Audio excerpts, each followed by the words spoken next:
sa impluwensya ng dating Pangulong Duterte. So ano po ang Alam niyo, siya po yung nag-issue ng 2018, 2021, 2024. Kung tutuusin, yung mga proyektong yan na nakuha nila, hindi po yan dahil sa aking impluwensya. Negosyante po si... Napaka-imposible naman, no? Ito, pinagluloko niya yung, pati sarili niya, pinagluloko niya. Ito si Bongo. Sobrang ano na ito, no?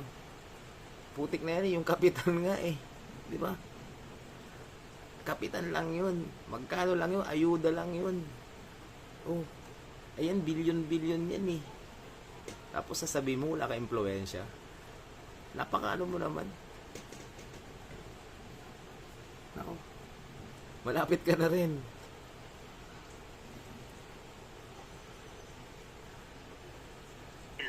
At tandaan po natin yung mga taon na kinumpute niya, sinama niya dyan. 2006 yata, 2007 hanggang 10 taon. Sabi ko nga, pwede ko bang palitan ng mga kamag-anak ko? Kung pwede ko lang pong palitan, mapalit. Putik na yan. Itatakwil mo na kamag-anak mo para ma-save ka lang. Di ba?